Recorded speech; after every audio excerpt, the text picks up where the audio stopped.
These are the Exile lands, a harsh and unforgiving place. Everything here, from the majestic frost giants in the north to the mysterious creatures roaming the jungle of the south, are here to hunt and kill you. Even though these lands are rough, people flourish here in small settlements like the Dafari, or behind great walls of stone and iron like the people living in the fortresses built by the lords of the B.O.U.P clan. Heroes are made in these lands, such as the mighty Preben, but not all of them are made by the sword and bow. Some are made for simpler things, and this is one such hero's story. This is the story about Kurt and how he became a hero.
People of these lands cling to what they had before they came here, like the season's festivals.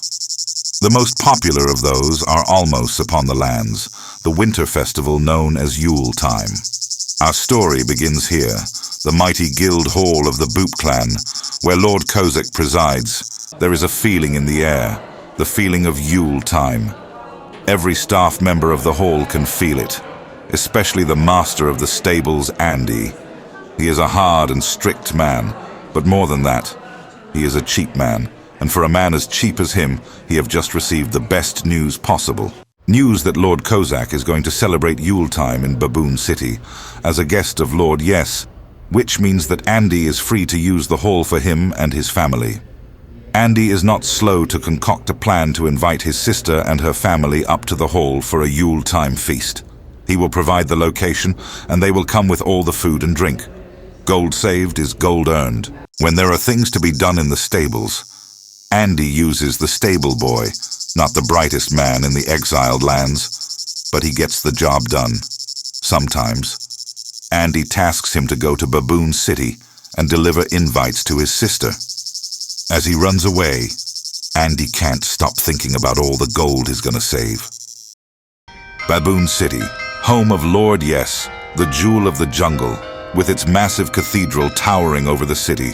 It is by far the biggest city in the exile lands. It is here we find Andy's sister, Julianne. She is participating in a ritual she goes through every morning, yelling at her husband Kurt. She is so deep into this routine that she hasn't noticed he snuck off during her rant. And right before the hitting of the jaw routine, she gets interrupted. News from her brother. He invites them to the guild hall for a great feast in celebration of the winter festival. Bring food and drink. Was it true? Were they really going to the guild hall? She could not believe it. There was much to be done. A list of things they had to get, and a breaking of a husband's jaw for sneaking out. Nothing is more determined than a woman on a mission. And Julianne was very determined. Find Kurt, give him a good smacking, and send him out to get supplies for the feast. She knew just the place to find him. Baboon City Docks. And as suspected, there was Kurt, telling stories, drinking beer, having a good time. But that was about to change, drastically. After the confrontation, Julianne lay down the law. They were going to celebrate Yuletime at the guild hall. She would be going there with the family, and Kurt would meet them there, but not before he got a few supplies for the feast. When it was all said and done, Kurt was left alone to take in the situation. This year had not been the best for the man of the family. He had not been able to hang on to a job, and there had been many of them this year. And now her cheap brother wanted them to come to the hall. He knew that it had always been her dream to go there. So why not? He could not help to think about all the years Andy had come to them for the festival. He never brought anything, only a bag for leftovers. But Kurt never said anything. If she wanted to go, he would not stand in her way of her dream. What was it now? The supplies.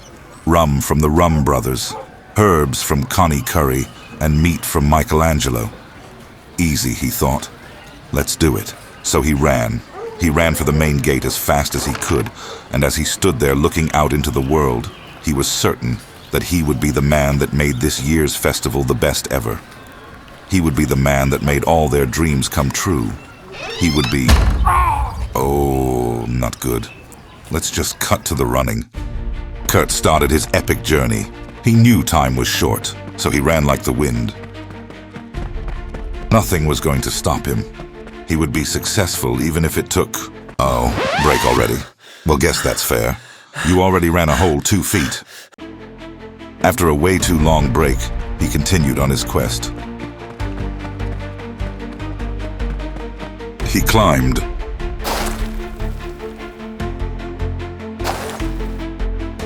He ran and ran and ran. Encountered the local wildlife. Swam like he was being chased by demons. And by the gods, he ran some more.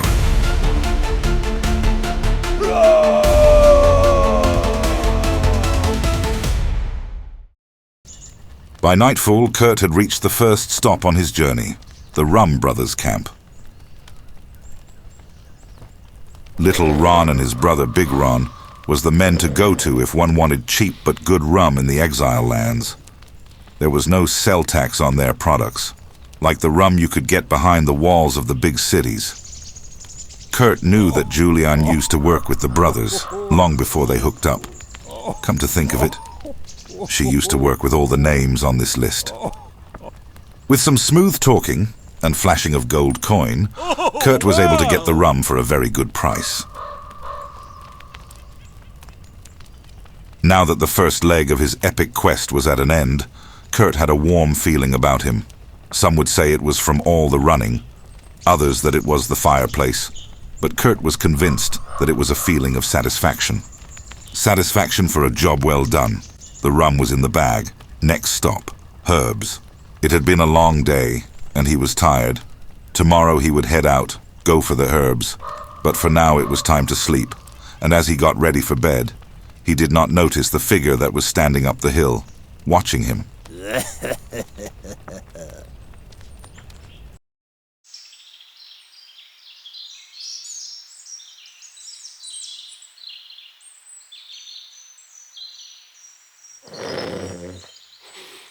Morning had come to the Rum Brothers camp.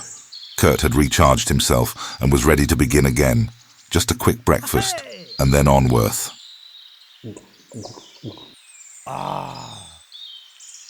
Next on his list was herbs, and they had to come from Cunny-Curries. Her trading post was a good hike away, but there was a place he wanted to stop before he got there. So he began his epic quest once again. He did not stop for anything. Local holy men did not get his attention. Used wagon traders saw him run by. Best deal in the lands. And even exotic dancers could not get him to stop. Give me dancers some loving. You see, the reason for his tunnel vision had nothing to do with his quest. Well, maybe some. But the big reason was he wanted to pay his respects to his hero, the mighty Preben.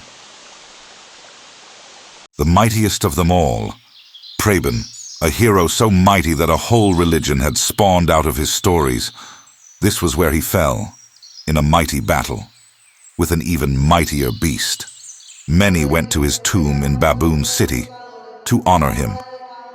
The true story of this mighty hero was actually that he was only a bearer for Lord Yes, and died 2 hours into his service.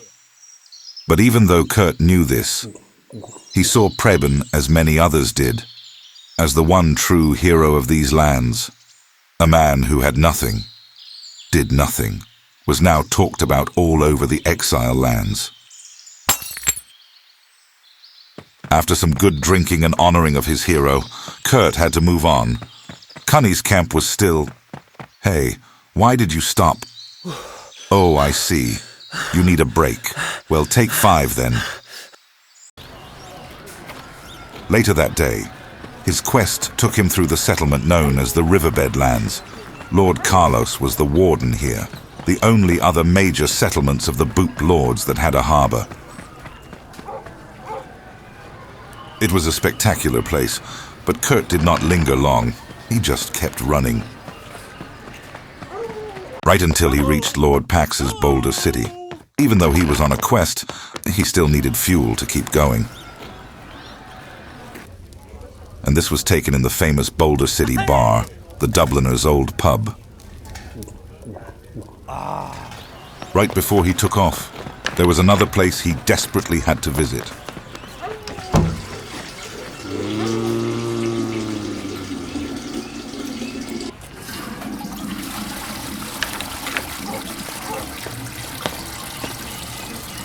Glad you got that out of your system. Right before he left Boulder City, he tipped the guard outside the city gate. Why he did this, well, only he can answer that. Then he was ready to go. Nighttime had come around. It was not a good idea to be outside at this hour of the day, so he decided to find shelter. Startstad was the first settlement the B.O.U.P lords made when they first came here. And Kurt knew that the Order of Sankt Preben had a monastery there where he could spend the night. He was close to Cunny's camp, but it made no sense for him to go there now. First, it was night and too dangerous. Second, she did not open before morning. So go to bed, get up early, and move out.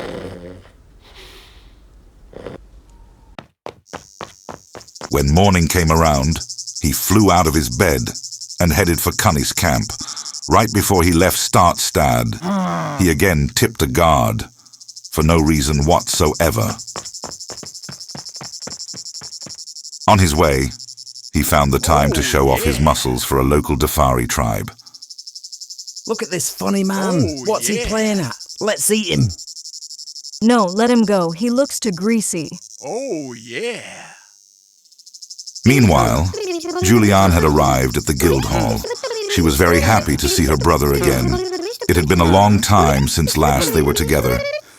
Andy had a different feeling. He thought they saw way too much of one another, but he also thought about gold. Oh, so much gold saved. Uncle Owen and Aunt Beru had also come. They used to live in the deep desert with their son, Freddie. He developed a drinking problem and began to get visions of skywalking. Now they lived in Plainstown, and Freddie had joined the Order of Sankt Preben. Their task for the celebrations was to bring presents for everyone, especially Andy. He was the host, after all. The Dust Bowl, home to Lord Hellfire. This settlement is known through the lands as a place where you can come and forget all your problems. Very special herbs are grown here, and once a year, Lord Hellfire and his staff nib into these herbs and party all night long. This day was the morning after such a day, so all was very quiet. The special herbs of the Dust Bowl was the reason Cunny Curry had her camp here. At her shop you could buy every herb and spice known to man, even some only known to women. Cunny had, like the Rum Brothers, worked with Julianne before Kurt came into the picture. He often wondered on what they all did together, but had learned over the years not to ask too many questions. Questions gave him a sore jaw. Kurt arrived at her camp after what he thought was an endless journey. He flashed some coin and got all the herbs he needed. Now he only needed to get the meat.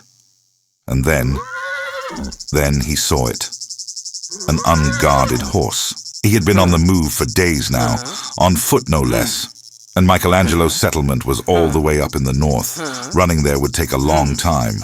Riding would not. So he made a quick decision. Stealthy as an assassin, he snuck in and stole the horse. No more running for this man. And as he rode off, out of the settlement came Lord Hellfire. He always took a ride in the morning to clear his head. He saw Kurt riding off with his horse, and all he could do was to try and catch him. Yeehaw! It was a doomed effort. Kurt was long gone.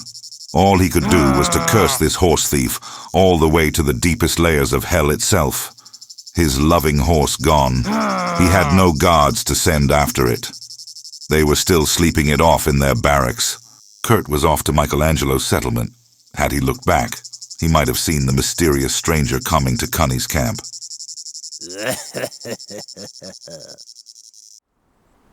The mighty North, a place of great wonder. Here, there is a silence to the land, a silence one does not find anywhere else. But on this day, the silence was broken of a man on a mission. Yeehaw! Kurt had been on the move for some time now. Even though his journey was going faster on the horse, he was getting tired of traveling, and the day was coming to an end. And as the day slowly moved into night, he decided to stop and make camp. He was nowhere close to any kind of shelter, so he had to take a chance and camp outside. His quest had gone perfectly until now. So he thought to himself, hey, a night in the wild, what can go wrong?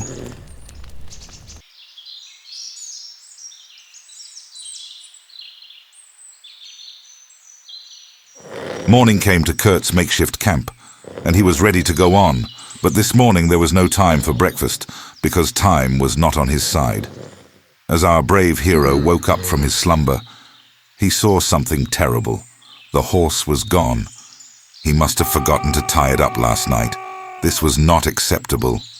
He stole that horse, fair and square, and now it was gone. Goddamn You are so stupid. Why must you fail all the time? You stupid son of a... Well, there was no time to lose. He was back to running again. And run he did, faster and faster, longer, and hold on, take 5, Kurt. Someone's at the door. This better be something important. Yes, what do you want? If I want to hear about the one true Lord Mitra. No, I don't have time for this. Yes, I'm sure. Yes, and a good day to you. Damn these holy men. Where were we? Oh yes, longer and longer he ran. His journey took him past the largest settlement in the north, New Asagarth. And even though the people living here were known for their mean demeanor, Kurt tipped one of the guards, again, for reason only he knew, and gave a little number before moving on.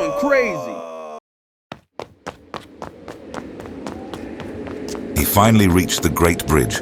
By crossing it, Kurt entered the real North, the cold, white North. And the meat grinder was in his sight. Meanwhile, at the guild hall, Julianne was taking a moment to reflect on what was going on. Here she was, in the Great Hall, to celebrate Yule time. She was happy. It was times like these she thought back on the days before she met Kurt.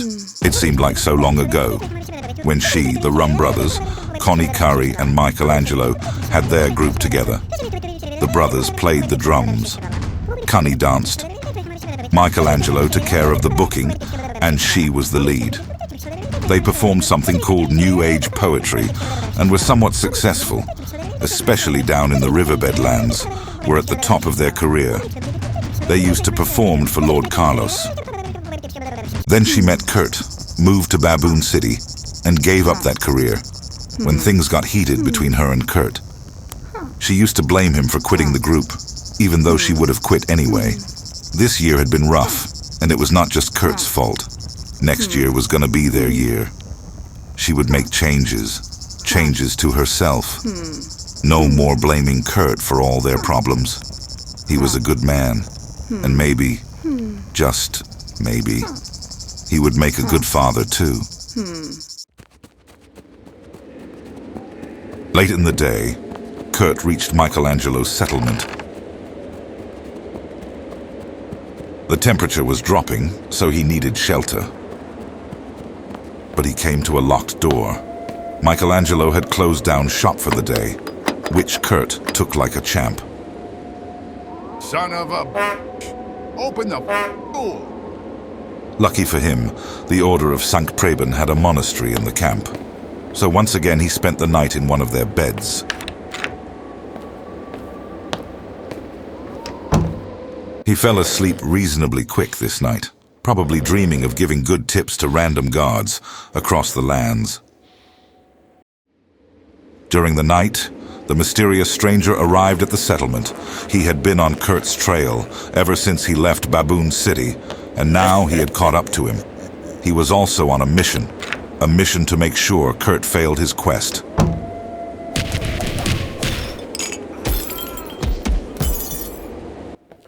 He was a pro at what he did. Taking out the monks was no problem for him, and stealing Kurt's supplies was an easy task. Kurt suddenly woke up and noticed his backpack was gone, and he rushed downstairs, only to see the mysterious stranger riding off into the night with the supplies. And as he stood there, cursing this man straight to the worst hell possible, little did he know that the mysterious stranger was the reason that he lost his horse. You see, Kurt did tie the beast down, but in the night, this man came and took the horse. He brought it back to Lord Hellfire for a good reward. So in reality, he had robbed Kurt 2 times.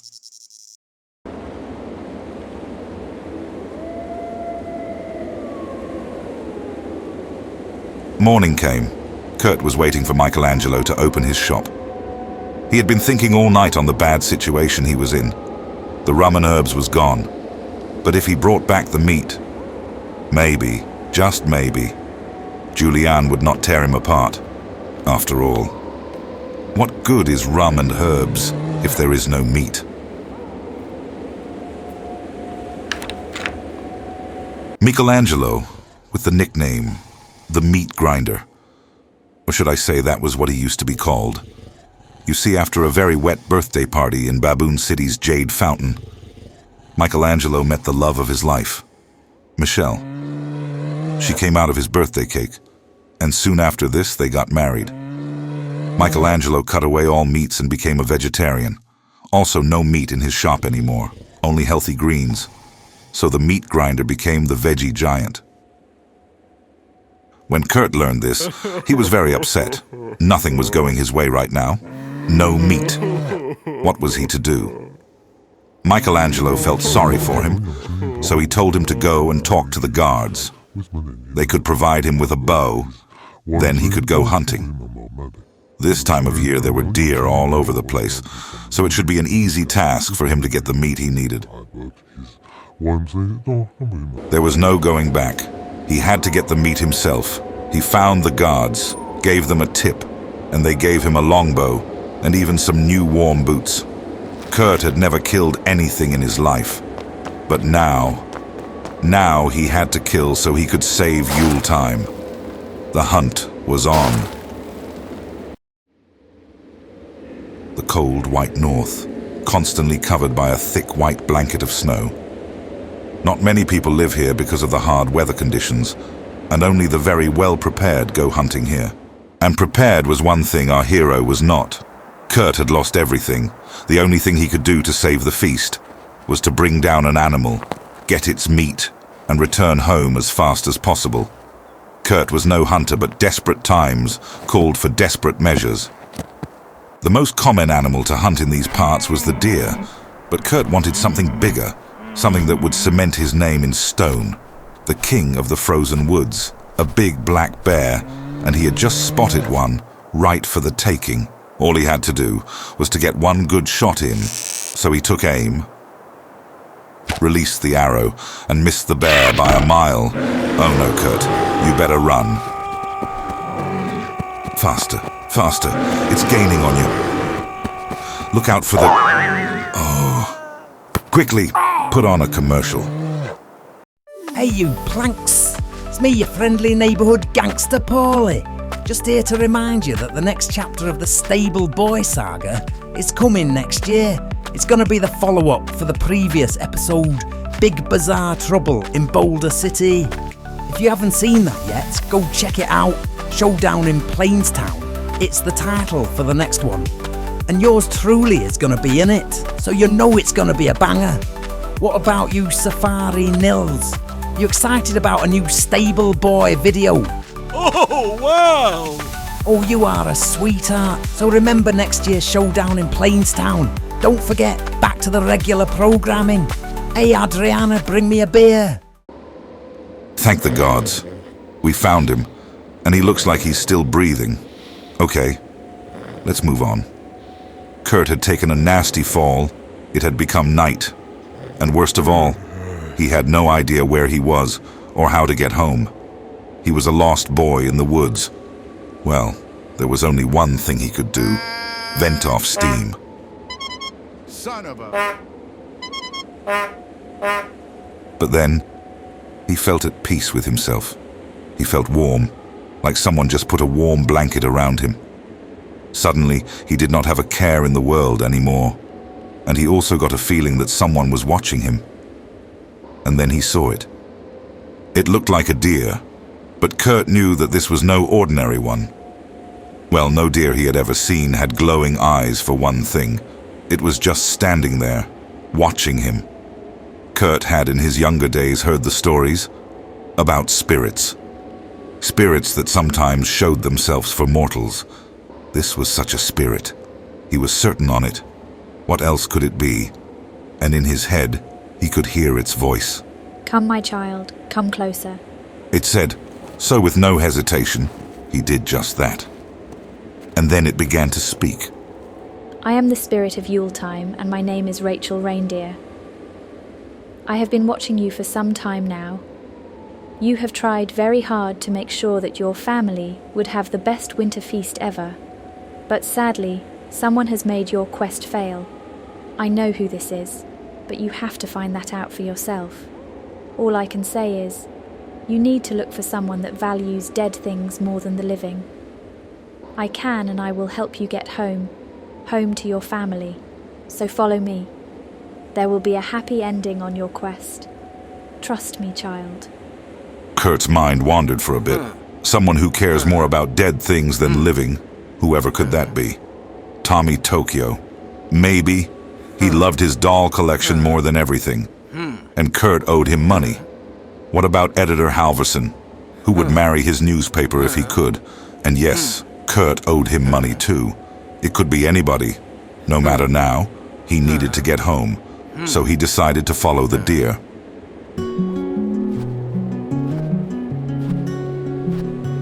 Lost in the pines so deep, cold wind began to creep. Snowflakes started to twirl. Lost boy in a white swirl. Kurt out in the wood, trying to do what he should. Christmas night, oh so near, found a friend in a deer.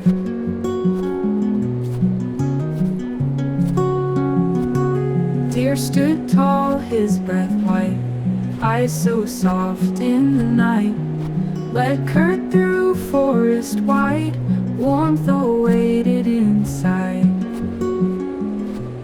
After a long walk in the cold snow, they reached their destination, a massive hall carved into the mountain.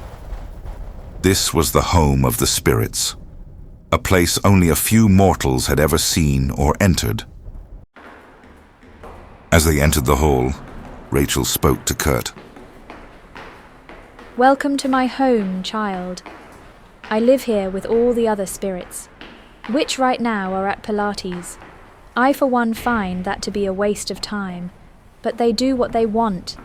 They are such dumb spirits. Now come, we just need to go down here. This is where we will find you a way home. Chop chop. They entered a room that was buzzing of energy. On each wall, Kurt saw something that looked like portals. But that could not be. You see, the only ones that had access to such magic was the B.O.U.P lords. Among their settlements and great halls, they had a portal system in place. This allowed them to fast travel from one location to another, swift and quick. This system was not allowed to be used by the common man such as Kurt. Once he saw someone use one of those portals over in Baboon City, and he was never seen again. Kurt owed him money, but still. Kurt had a bad feeling about this, but Rachel calmed him down. Listen to me, child. I know that you are hesitant to go through the portal, but for one thing, it is the only way you will get back in time. Second, do not fear the wrath of the B.O.U.P lords. We were the ones that gave them their portals. And if they act up, we can take them away again. So you have nothing to fear. Go now. I will be right behind you. Kurt took a deep breath. And then he went through.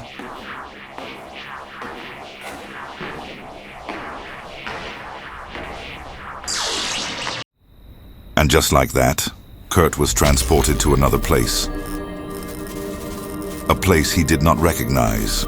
Where was he? Rachel came through right after and told him that they were in the guild hall, and that made him very happy. Oh, so happy. They both went out into the courtyard. Aha! And there, Kurt suddenly figured it all out. He saw Andy with a man he was sure that he had seen before.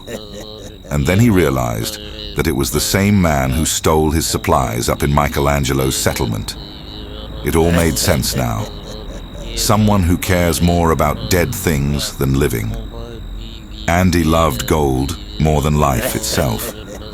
He was the one who had made his quest fail. Kurt's blood started to boil. Time to get the truth out of his cheap brother-in-law. Kurt laid the smack down on Andy, but it had no effect. Yes, he was very surprised to see Kurt, but Andy was not scared of him. Andy never liked Kurt, and always thought that his sister was way too good for a loser such as him. He saw a chance to break them apart for good, so he took it. He had to spend a few coins to hire the stranger, but it was coin well spent.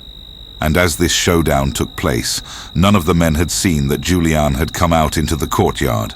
She could only hear some of what they were arguing about. Kurt was back, which was good, but there was no supplies, and he was yelling at her brother. She could feel her temper rising fast, and then she blew up.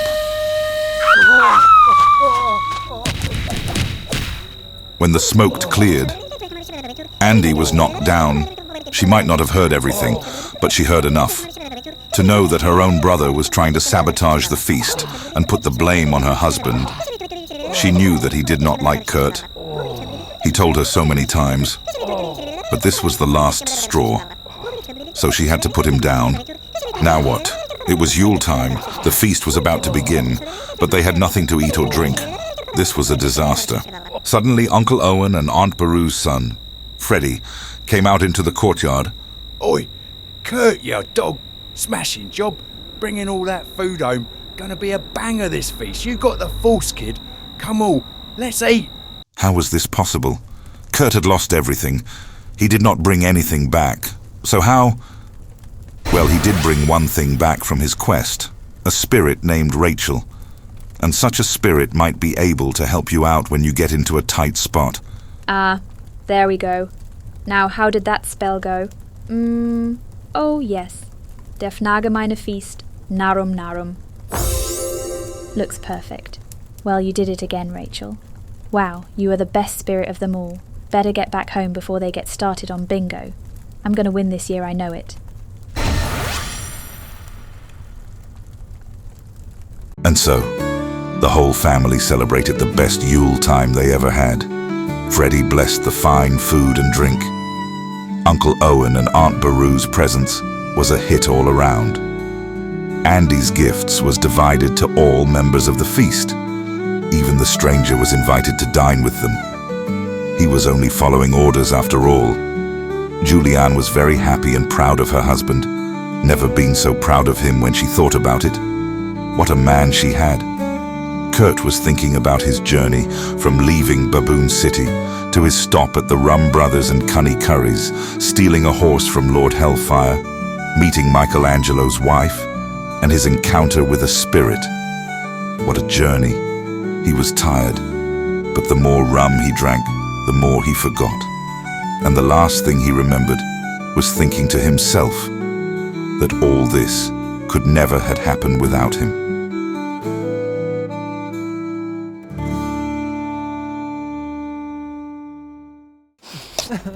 And Andy, well, he celebrated the feast with the iron dog Mackenzie. Some of it anyway.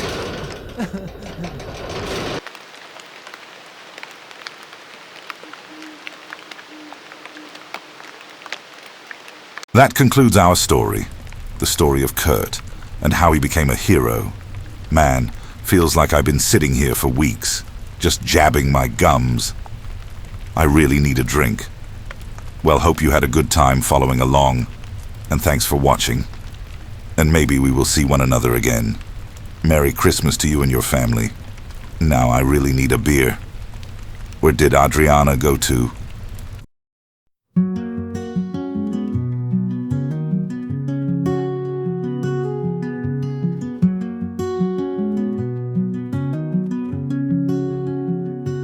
Kurt went out in the snow, his bow strung tight, let's go. Hunting dinner for the feast, jingle bells echo east.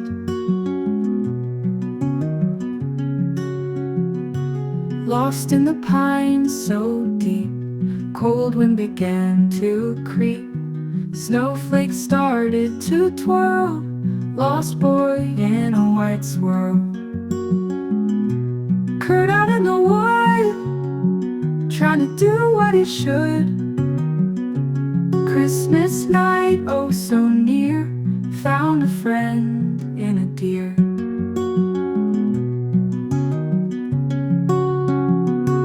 Deer stood tall, his breath white, eyes so soft in the night. Led Kurt through forest wide, warmth awaited inside. Kurt out in the wood, trying to do what he should.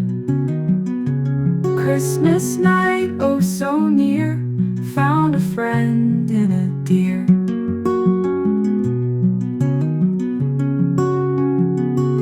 No more fear in the dark, love and light left a mark. Deer and boy side by side, on a wintry joyride. Ooh.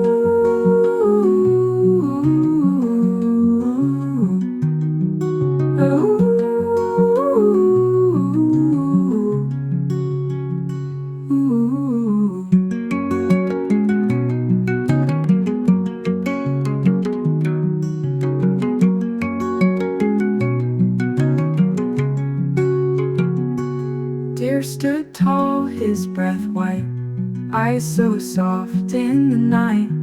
Let Kurt through forest wide, warmth awaited in dear. No more fear in the dark, love and light left a mark. Deer and boy side by side, on a wintry joyride. Ooh, ooh.